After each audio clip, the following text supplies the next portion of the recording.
রোজকার নানান অভ্যেস, একটু একটু করে গড়ে ওঠা সংস্কৃতি আর দীর্ঘ সময়ের পরম্পরা।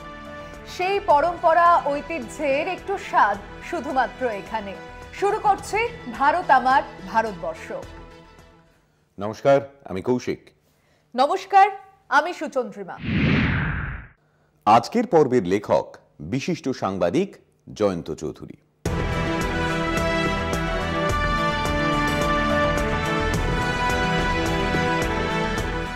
বাংলা ভাষায় বিজ্ঞান চর্চা হয় না, এই কথা যিনি বলেন হয় তিনি বিজ্ঞান জানেন না, নয়তো বাংলা জানেন না।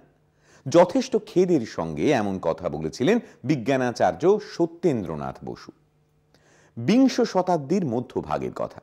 এই বাংলায় তার 1 শতাব্দী আগে বিজ্ঞানের বিশ্ববিখ্যার ধারা বয়ে আনায় ভগীরথের ভূমিকা নিয়েছিলেন অক্ষয় কুমার দত্ত।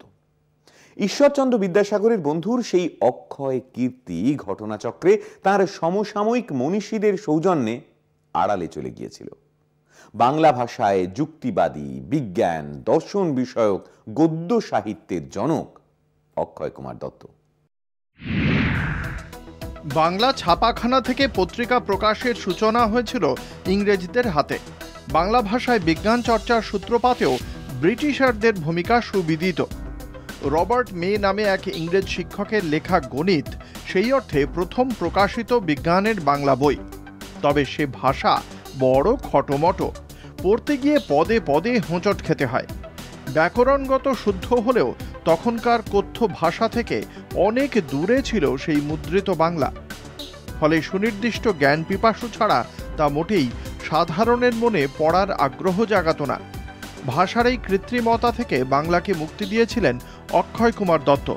1816 সালে মে সাহেবের গণিত আত্মপ্রকাশের কয়েক দশক পরে বিদ্যাদর্শন পত্রিকা নামে একটি সাময়িক পত্রিকা প্রকাশিত হয়। বিজ্ঞান নিয়ে পাশ্চাত্য দুনিয়ার খবরকে বাংলা ভাষায় বোধগম্য করে উপস্থাপনার প্রথম দৃষ্টান্ত ওই বিদ্যাদর্শন পত্রিকা। শুধু খবর নয়, বিজ্ঞান নিয়ে আলোচনা ফুটে উঠতে লাগলো বিদ্যাদর্শনের পাতায়। এই পত্রিকার অন্যতম পরিচালক অক্ষয় কুমার দত্ত। তবে পত্রিকাটির আয়ুষ্কাল ছিল 6 মাস। একথা ঠিক, ওই স্বল্প দিনে কি বা হয়।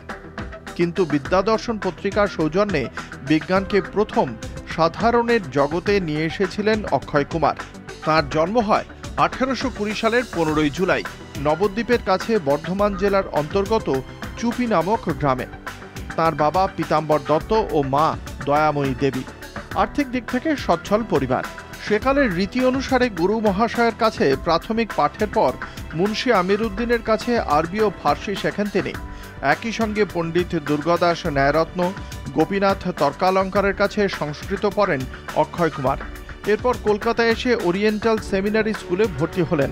তখন মাঝে পারিবারিক কারণে তাঁর শিক্ষায় ব্যাঘাত ঘটেছিল, নষ্ট হয় কয়েকটা বছর। তবে ওরিয়েন্টাল সেমিনারি স্কুলে ভর্তি হয়েই তাঁর মেধার কারণে শিক্ষকদের নজরে পড়ে গেলেন অক্ষয় কুমার। সেখানকার শিক্ষক হার্ডম্যান জেফ্রয় তাঁকে বিশেষ গুরুত্ব দিলেন। তিনি ছিলেন বহু ভাষাবিদ। তাঁর কাছে গ্রিক, হিব্রু, ফরাসি, ল্যাটিন ও জার্মান ভাষা শেখেন অক্ষয় কুমার। পশ্চিমের দুনিয়ার দরজা একে একে খুলে যেতে লাগলো। গ্রিক রোমান সভ্যতার ইতিহাস থেকে পদার্থবিদ্যা, রসায়ন, জীববিদ্যা, গণিত শাস্ত্র থেকে পাশ্চাত্যের ধ্রুপদী সাহিত্যের সঙ্গে পরিচিতি ঘটতে লাগলো সেই জেফ্রয় সাহেবের কল্যাণে। পড়াশোনা চলার মধ্যেই তার বিয়ে হয় আগরপাড়ার শ্যাম মনির সঙ্গে। কিন্তু বিয়ের বছর কয়েকের মধ্যেই অক্ষয় কুমারের বাবার মৃত্যু হয়। তারপরেই শুরু হয় সংসারের আর্থিক অনটন, যার অনিবার্য ফল বন্ধ হয়ে গেল তাঁর প্রাতিষ্ঠানিক শিক্ষা। ততদিনে নিজের ভাণ্ডার যথেষ্ট সমৃদ্ধ, তাই স্বশিক্ষার সুযোগ কাজে লাগাতে বাড়িতেই পড়াশোনার কাজ চালিয়ে যেতে থাকলেন তিনি। শোভাবাজার রাজবাড়ির বইয়ের বিশাল সংগ্রহ তার ওই পর্বে বিশেষ সহায়ক ভূমিকা নিয়েছিল। নিয়ম করেই দেব পরিবারের সেই গ্রন্থাগারে যেতেন অক্ষয় কুমার। সেখানেই তিনি বিজ্ঞানের বিভিন্ন শাখার পড়াশোনায় মনোনিবেশ করলেন। এই পাঠ্যাভ্যাসের মধ্যেই ঘটনাচক্রে তার পরিচয় ঘটে তখনকার ডাকসাইটে ব্যক্তিত্ব, কবি ও পত্রিকা সম্পাদক ঈশ্বর গুপ্তের সঙ্গে। তার পক্ষে অক্ষয় কুমারের মেধার সন্ধান পেতে খুব সময় লাগেনি। অক্ষয় কুমার দত্তের প্রতিভাকে ঠাউর করেছিলেন কবি সম্পাদক ঈশ্বর গুপ্ত। মাত্র 19 বছর বয়সে অক্ষয় কুমার কলকাতায় আসেন। বাবার মৃত্যুর পর আর্থিক কারণেই গ্রাম ছেড়ে শহরে এসেছিলেন জীবিকার তাড়নায়। পড়াশোনা মাঝপথেই ছেড়েই তাকে চলে আসতে হয়েছিল। ঘটনাচক্রে পরিচয় ঘটে ঈশ্বর গুপ্তের সঙ্গে। কথায় আছে, জহুরি জহর চেনে। ঈশ্বর গুপ্ত চিনে ফেলেছিলেন অক্ষয় কুমারকে। নিজের পত্রিকা সংবাদ প্রভাকরে যুক্ত করেন তাকে।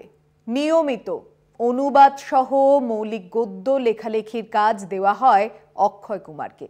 অচিরেই সেই লেখার সুবাদে শিক্ষিত সমাজের একাংশের নজরে পড়ে গেলেন সাবেক বাংলার নবদ্বীপ সংলগ্ন এক অখ্যাত গ্রামের ওই যুবক।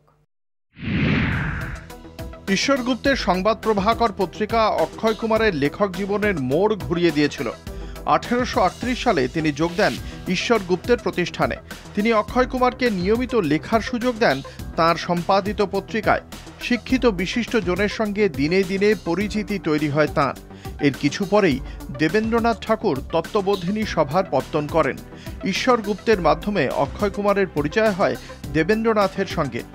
মূলত ব্রাহ্ম ধর্মাবলম্বীদের সংগঠন হলেও অক্ষয় কুমারকেও তত্ত্ববোধিনী সভার সভ্যপদ দেওয়া হয় দেবেন্দ্রনাথের আগ্রহে।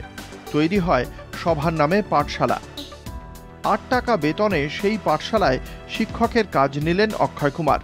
সেখানে ভূগোল পড়াতে হতো তাঁকে, কিন্তু বাংলায় ভূগোলের কোনো বই নেই। সেই অভাব পূরণে অক্ষয় কুমার নিজেই উদ্যোগ নিলেন। 1841 সালে লিখলেন ভূগোল। বলা যেতে পারে সেটাই তার প্রথম বৈজ্ঞানিক দৃষ্টি নির্ভর বই, যে বইয়ের ভাষা শৈলীতে বিপ্লব ঘটিয়ে দিলেন তিনি। ভূগোল কি তার সংজ্ঞা হতে পারে? বইতে অক্ষয় কুমার লিখছেন, যে বিদ্যা দ্বারা পৃথিবীর আকার পরিমাপ এবং তাহার উপরিভাগস্থ স্থানসমূহ সমুদয় জ্ঞাত হওয়া যায়, তাহার নাম ভূগোল বিদ্যা। ভূ শব্দের অর্থ পৃথিবী এবং গোল শব্দের অর্থ গোলাকার। অতএব গোলাকার পৃথিবী বিষয়ক বিদ্যাকে ভূগোল কহা হয়। শুধু ভূগোল নয়, অক্ষয় কুমার তত্ত্ববোধিনী সভার পাঠশালাতে পদার্থবিদ্যারও পাঠ দিতেন। শিক্ষার মাধ্যম মূলত বাংলা। ইংরেজদের অনুদিত বাংলায় যে কৃত্রিমতা ছিল, অক্ষয় কুমার তা থেকে মুক্তি দিলেন। একই সঙ্গে বাংলায় ইংরেজির মতো পাংচুয়েশন বা দাঁড়ি, কমা, সেমিকোলনের মতো জ্যোতিচিহ্ন ব্যবহারের প্রচলন শুরু করেন। এ বিষয়ে স্বয়ং ঈশ্বরচন্দ্র বিদ্যাসাগর তাঁর ভূয়সী প্রশংসা করেছিলেন। পরবর্তীকালে তত্ত্ববোধিনী পত্রিকার সম্পাদনার দায়িত্ব তাঁর হাতে তুলে দেন দেবেন্দ্রনাথ। সেই বিশেষ অনুমোদনের সুবাদে কলকাতা মেডিকেল কলেজে অতিরিক্ত ছাত্র হিসেবে উদ্ভিদবিদ্যা, প্রাণীবিদ্যা, রসায়নশাস্ত্র ও প্রকৃতি বিজ্ঞানের পাঠ নিয়েছিলেন তিনি। সময় আপাতত একটা বিরতির। ফিরছি বিরতির পর, সঙ্গে থাকুন।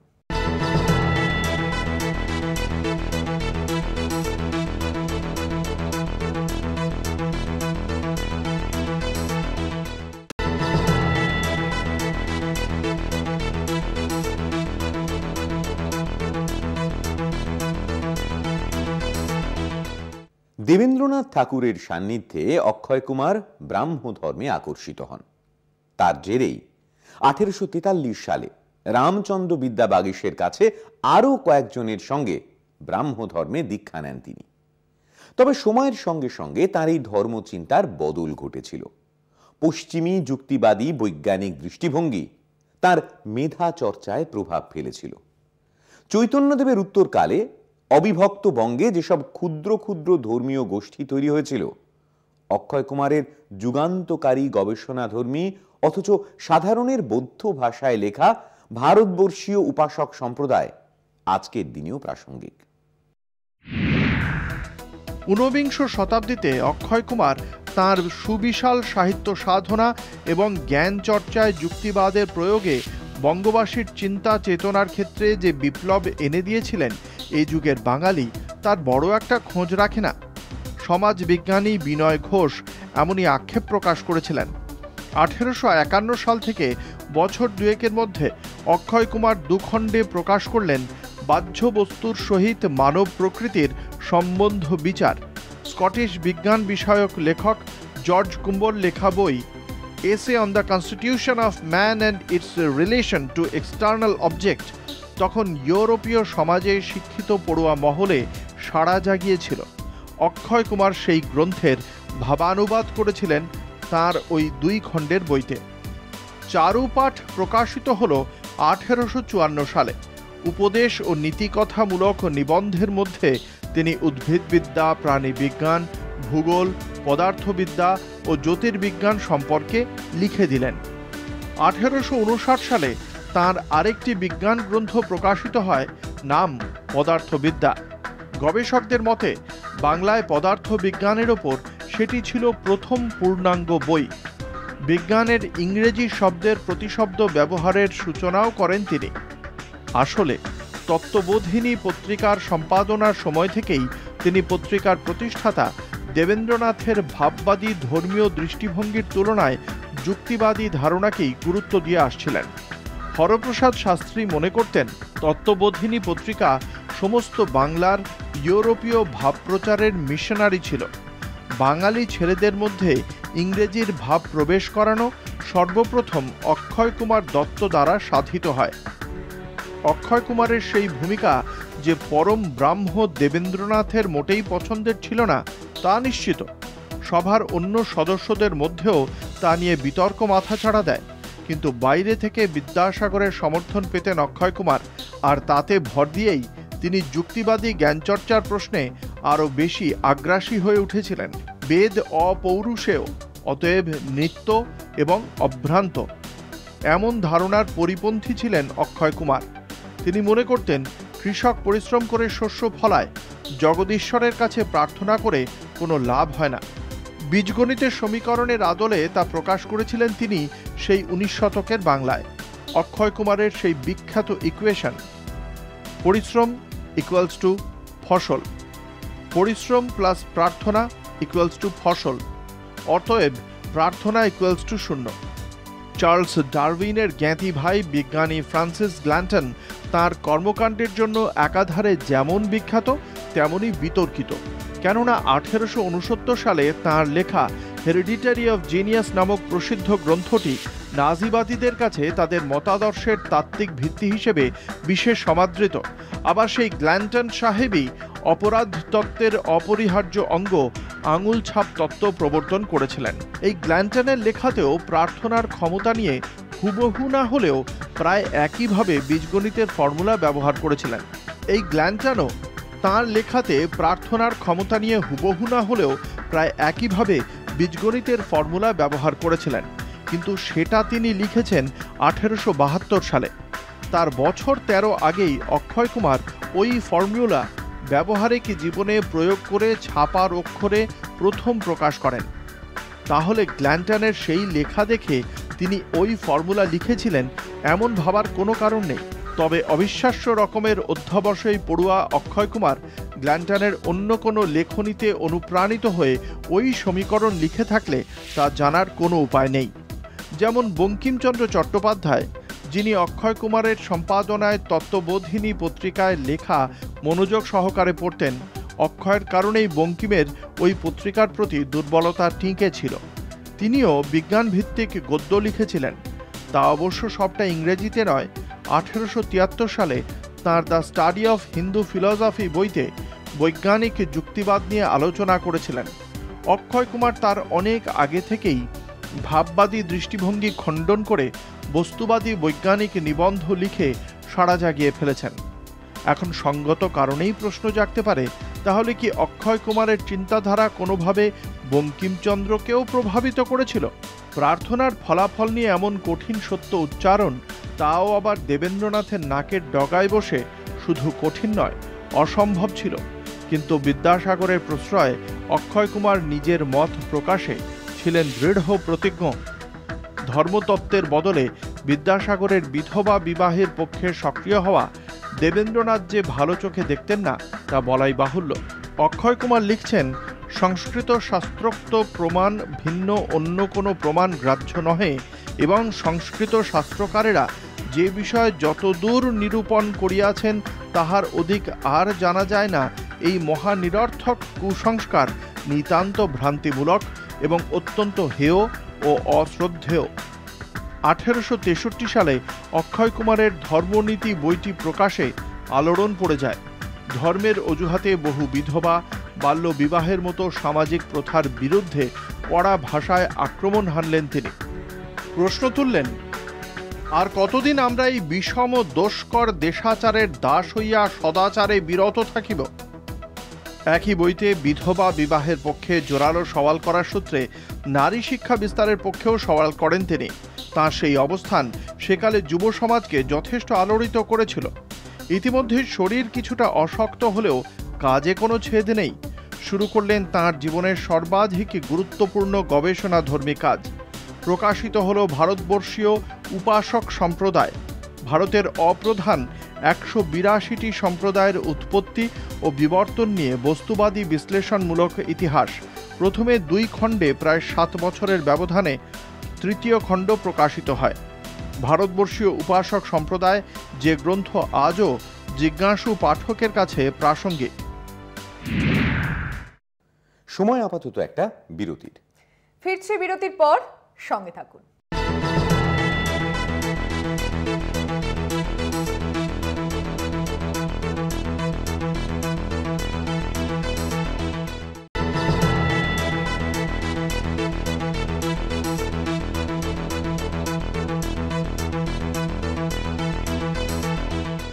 শেষ জীবনে বালিগ্রামে নিজের বাড়িতে হাতে কলমে উদ্ভিদ বিদ্যা চর্চা শুরু করেছিলেন। বিভিন্ন জায়গা থেকে আনা পাথর, এমনকি ফসিল পর্যন্ত তার বাড়িতে তৈরি করা সংগ্রহশালায় স্থান পেয়েছিল। শুধু সাজানো নয়, প্রদর্শিত বস্তুর গুরুত্ব সংক্ষেপে লেখা থাকত। এক কথায় তাঁর জীবনের প্রতিটি পদক্ষেপ ছিল বিজ্ঞান মনস্ক দার্শনিক চিন্তার দৃষ্টান্ত স্বরূপ। হরপ্রসাদ শাস্ত্রী বলেছিলেন, অক্ষয় কুমারই হলেন বাঙালি জাতির প্রথম নীতি শিক্ষক, যে জ্ঞানে বুদ্ধি মার্জিত হয়, ভ্রম ও কুসংস্কার দূরীভূত হয় এবং জগতের প্রকৃত নিয়ম প্রণালী অবগত হইয়া কর্তব্য অকর্তব্য নির্ণয় সম্ভব হয়, তাহাই প্রকৃত জ্ঞান। বিদ্যাসাগরের সমবয়সী বন্ধু অক্ষয় কুমার রামমোহনের অকৃত্রিম অনুরাগী ছিলেন, কিন্তু তিনি তাঁর মানবতাবাদ গ্রহণ করলেও ধর্মীয় চিন্তা চেতনা বর্জন করেছিলেন। বিদ্যাসাগরের সঙ্গে ঘনিষ্ঠতা সত্ত্বেও অক্ষয় কুমার ছিলেন যুক্তিবাদী মেধাজীবী। বিদ্যাসাগর ছিলেন বাস্তবমুখী মানবতাবাদী সমাজ সংস্কারক। অক্ষয় কুমারের আবেদন ছিল বুদ্ধির কাছে, আর তাঁর সুহৃদ বিদ্যাসাগরের হৃদয়ের কাছে। মানুষের শুভ বোধ জাগ্রত করানোটা ছিল তাঁর মুখ্য। এতদ সত্ত্বেও বঙ্গ সমাজে অক্ষয় কুমার ব্রাত্য ছিলেন। রবীন্দ্রনাথের থেকে বছর দশেকের ছোট বিদ্যাসাগরের সমবয়সী 19 শতকের এই চিন্তক কেন বিস্মৃত প্রায়? বিজ্ঞান সাহিত্য গবেষক আশিস লাহিড়ী এর নেপথ্যে প্রধানত 2টি কারণ চিহ্নিত করেছেন। প্রথমত, অক্ষয় কুমার দত্তের কোনো প্রাতিষ্ঠানিক খুঁটি ছিল না। দ্বিতীয়ত, অক্ষয় কুমারের আবেদন ছিল বুদ্ধির কাছে, আবেগের কাছে নয়। সমাজে তাঁর মূল্যায়ন নিয়ে তিনিও যথেষ্ট সংশয়ী ছিলেন, কিন্তু আপোষ করেননি। অক্ষয় কুমার লিখছেন, যদি বা আমার কীর্তি স্থায়ী হয়, কিন্তু আমি তো চিরস্থায়ী নই। মৃত্যুর পরে আমি সে কীর্তি ঘোষণা শুনিতে আসিব না। আশিস লাহিড়ীর মতে, বিদ্যাসাগর সম্পর্কে রবীন্দ্রনাথ যেমন উচ্ছ্বসিত, অক্ষয় কুমারের প্রসঙ্গে তিনি ততটাই নীরব। এর কারণ কি দেবেন্দ্রনাথ ও অক্ষয় কুমারের মতাদর্শগত সংঘাত, নাকি শেষ জীবনে অক্ষয় কুমারের নাস্তিকতা, যার জেরে তিনি বলতে পারেন ব্রহ্ম নয়, ব্রহ্মাণ্ড কি আশ্চর্য কাণ্ড? কিন্তু অক্ষয় কুমারকে পুরোপুরি তার সমকাল উপেক্ষা করতে পারেনি। হিন্দু প্যাট্রিয়ট পত্রিকা তার অসুস্থতাকে জাতীয় দুর্যোগ বলে উল্লেখ করেছিল। 1866 সালের 28শে মে সম্ভবত স্নায়ু রোগে আক্রান্ত হয়ে শেষ নিঃশ্বাস ত্যাগ করেছিলেন অক্ষয় কুমার দত্ত। ভারত আমার ভারতবর্ষ আজকের মতো এই পর্যন্ত। দেখা হচ্ছে আবার পরের পর্বে। ততক্ষণ দেখতে থাকুন কলকাতা টিভি, রাত দিন 7 দিন।